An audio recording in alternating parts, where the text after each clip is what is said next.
Hello friends, followers and channel members, welcome to this quick video here today in Microsoft Flight Simulator 2020, and we're looking at the Headwind A330, which has just received an update. Now, a while back, the Headwind team decided to do away with their stable build and developer build by name just because it was becoming a little bit too confusing, and they have now stripped it right down so there are just two versions available. They have a release version and they have their pre-release version. The pre-release version is the one that is currently undergoing testing, and the release version is, as the name would suggest, the one that is generally accepted as being stable and bug-free. This basically allows you, the public, to download the pre-release version and be almost testers for the team so that they can improve and amend anything that might need doing. To be honest, however, though, they do this very well, and I often am flying on the pre-release version and I've never encountered any major errors. And it is this pre-release version that's just been given a little update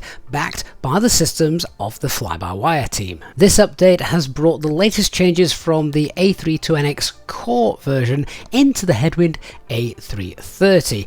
And one of the big things regarding this update change is that they have now improved the performance with SimConnect, which has seen an increase of FPS on a number of systems. A lot of the other changes are sort of in the background and rather minor, but of course they are there. Things like the navigations displays font sizes have been adjusted and the errors removed. The logic behind the minimum descent altitude, decision height or no decision height logic has now also been included. And the ATIS can also now be automatically printed again. A full list of changes are available on the Headwind's Discord server.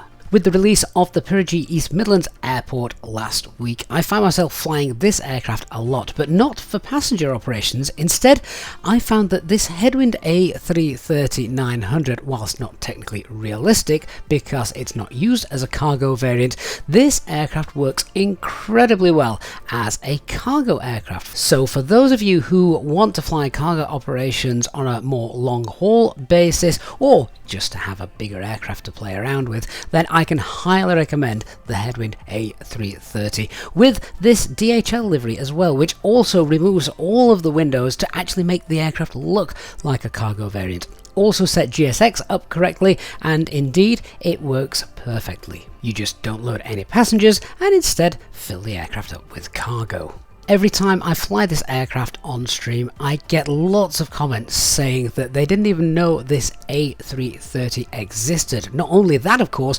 but this aircraft is a freeware aircraft, an incredibly detailed freeware aircraft, which is built on the basis of a lot of the fly-by-wire systems in the background, and we know how good the fly-by-wire systems are and how well the team have put the A320 together. This is essentially its larger brother, and a perfect transition from one to the other makes flying this aircraft a complete joy. Now, in real life, there are a few differences between the A320 flight deck and the A330 flight deck, and the Headwind team are on with creating a custom A330 flight deck, which will of course then replicate the real thing.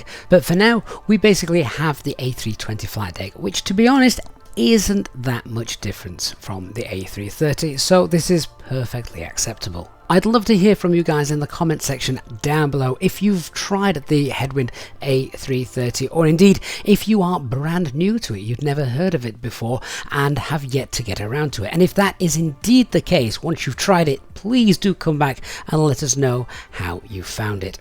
Thank you so much for watching. I hope you found this short video useful. If you have, please don't forget to leave a like. And of course, if you are new to the channel, then please don't forget to hit that subscribe button and turn on the notifications bell so you don't miss any future videos or live streams. Thank you so much for watching. I'll see you all in the next one. Bye bye for now.